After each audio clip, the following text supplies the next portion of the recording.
You all good, Nick? I'm all good, Toa. Okay. I'm going to clap now, okay? All right. When you're ready. Cool. Okay. Oh, did I fuck that up? Because I was clapping too. No, you're good, man. Was it a sound thing? You can give me an applause if you want. That's my problem. All right. We're still good, Nick. You can do another clap if you want. Mean. Yep, cool. Mean.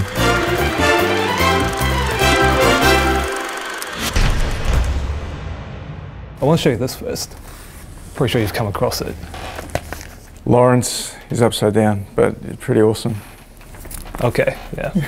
That is pretty awesome. Yeah. They also have other covers of Fury on there, but... well, Lawrence could whip Brad Pitt in a tank. Yeah. So... Though I admit, if I had to put one of these posters up in my room, it wouldn't be this one because I'd never go to sleep. Yeah, people find Lawrence a scary looking dude. Well, just in general, like walking across the street, or... Well, lots of people that have seen the movie say that guy's really scary, and it's quite surprising to me because he's such a lovely guy. An action feature is the first for you. Why do you think you were chosen to direct The Deadlands? I was honoured and privileged to be asked. Matthew Metcalf and I have done a lot of movies together now, 3 movies. And made Dean Spanley together maybe 6 or 7 years ago, so it was a very natural collaboration for us to move on to. Yeah. He knew that I was looking for something more muscular and athletic than I had done with, well, that we had done with Dean Spanley, you know, right from back then. Why were you looking to do something more muscular, as you put it? Because those are the kind of movies that I grew up with, but also sort of a personal journey. You know, I felt like I kind of paid my dues a little bit with more classical, dialogue-driven, sort of like this type movies that I started with, and coming from theatre as well. But I don't know if it's quite true, but I have said that I feel like I fell into theatre by accident a bit, and all my influences growing up were Raiders of the Lost Ark and, you know, James Bond movies and all that kind of stuff. So is this kind of like you breaking out of your shell? Yeah, I think so, a little bit. I mean, in more ways than one, obviously, because there's the action movie thing, but there's also the Toa, you know, my name means warrior, and the fact that this is a movie about warriors and warriors that call each other Toa was a pretty profound privilege and serendipitous Living up thing. to your namesake. Sorry? Living up to your namesake. Yeah, although my name in Fijian, where my dad is from, means chicken, so that'll be the next movie. Okay, and after that you do the movie adaptation of Fraser, I guess. Yeah, I mean that would be a great story actually. Yeah. The Fraser clans up there in the Highlands. Oh yeah. It'll be like Braveheart too. The Braveheart returns. Like, nice. Thank you. You can take it if you want, that's for free. Did you feel you had to relearn any particular filmmaking techniques specifically for The Deadlands?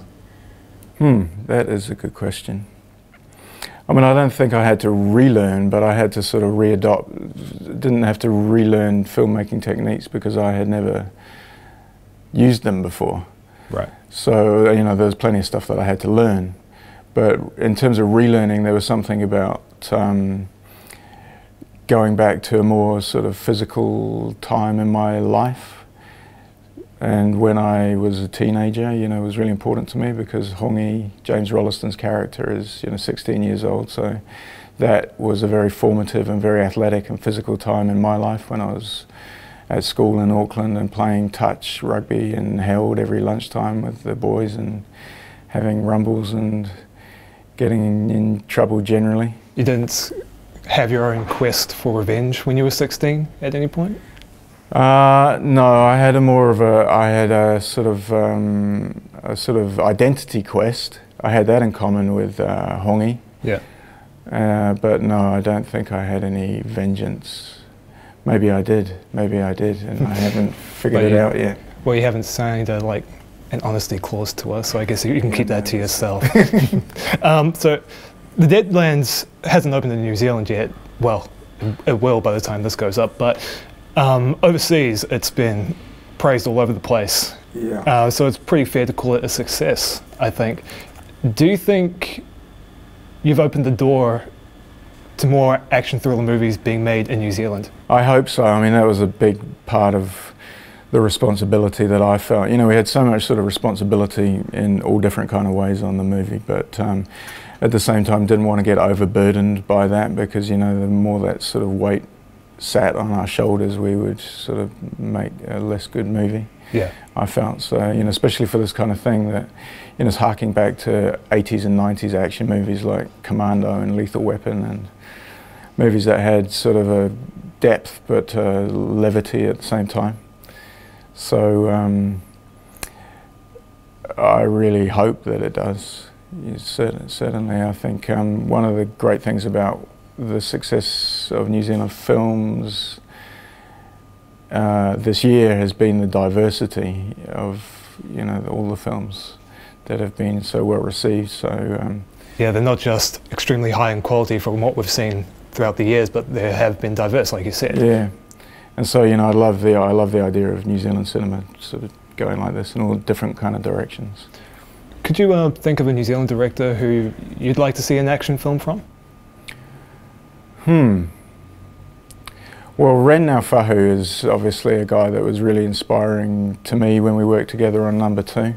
Yeah. And you know, he's been chipping away at his directorial career for a while, and you know, it's great to see him have success with The Last Saint.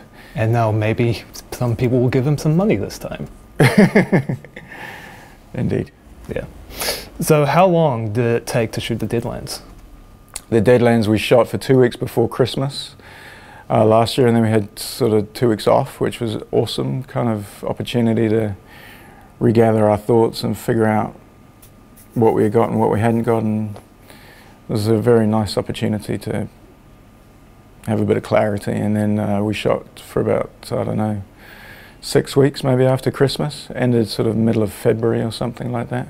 Yeah. In the end, it was, you know, a really short shoot for the kind of movie it was, and we were battling all kinds of you know, constraints.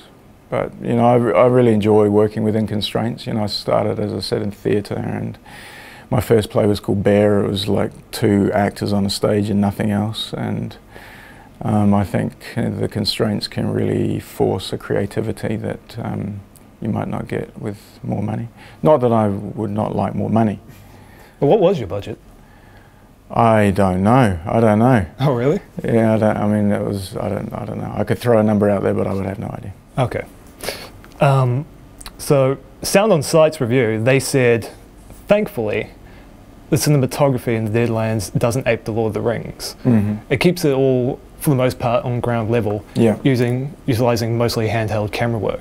Was this 100% a creative decision, or was it also in part a practical decision? That's awesome. I didn't realise they had said that, but that was very definite. Like, there was, I know that there was money in the budget for a helicopter day, and I didn't want to do that for a start. I wanted something that felt very grounded, and that actually came from my collaboration, partly came from my collaboration with Ethan Stiefel and Giselle, the great ballet dancer and choreographer, who, when I told him that I was doing a Māori martial arts movie, he talked to me about the physicality of Warrior and it being very grounded, sort of very low centre of gravity. So, you know, I wanted it to feel muscular and gritty and grubby and really one-on-one, and was really determined that the guys would do most of their own fight work, even though, you know, most of them were not martial arts experts at all. So I also feel it's more effective in terms of battle scenes to be up close, because it makes it feel much more confronting than, say, opposed to a sweeping shot of masses just fighting each other. Yeah, I mean, for a start, there wasn't masses in the script, so it was partly, you know, it was very much inspired by the script. There wasn't really anything in the script that demanded a big sort of long thing like that. Yeah, thanks for saying that, man. That's awesome. How much did you communicate with your the composer Don McGlashan? Did you have did you have a very, very tight hold on the music, or did you give him complete creative freedom? Well, Don and I have done a lot of movies together, and he's a great friend, so we really pushed our collaboration to the limits on this. I was in London for most of the time that he was writing and recording the music. And I should say really that we gave him a bit of a bum steer at the start, because we had used a lot of, Dan Kircher and I, our editor, he and I had used a lot of references to other movie soundtracks in our temp score when we were cutting, and they were all things like Hans Zimmer from, you know, Dark Knight trilogy, and a lot of stuff from Bourne trilogy, and they were all quite big Hollywood contemporary orchestral things. And I asked Don to go down that route for a little while, and then realised that we needed to change direction, and he was like, well, I just would have done what I was going to do in the first place if you so yeah, I'm really thrilled with the way that the music came out. What particularly inspired the direction for an electronic sound? I mean, a lot of it was Dan Kircher, his inspiration. You know, he was using, at the start of the editing process, he was using a lot of Tangerine Dream stuff, and I guess the thing that I really loved about it was that it felt like you didn't want to, I wanted to create sort of a jarring thing with the lush images of the bush. I didn't want to do like a stereotypical bush soundtrack. Yeah. You know what I mean? I wanted something that felt kind of concrete and metallic, and you know, the thing about our experience in New Zealand is that we love all kinds of music from all around the world, and it's not just what we imagine might be the sort of more traditional stuff. We loved, for instance, the big guitar riff from Once Were Warriors, and I was interested to explore guitar for that reason. Well, Quentin Tarantino used hip-hop in a western, so... Yeah, you know, and very much inspired by that guy. I started working at the movies as an usher in the 1990s, 94 to 98 sort of time. And that was, so we didn't know how good we had it back in those days in terms of independent cinema, and the movies that were on when I started were all things like Casino and Heat and Braveheart and Pulp Fiction, and you know, Kevin Smith's Clerks, and you know, Richard Linklater's, I can never remember which order they come in, the Before series. Oh yeah, Before Sunrise. You know, some great filmmakers, and Spike Lee, so these guys, you know, were very inspiring for me when I was starting out. For the struggling short filmmakers trying to aspire to a higher goal, you represent the end point. Filmmaking is your career. How hard has it been, looking back, for you to break into the industry? Yeah,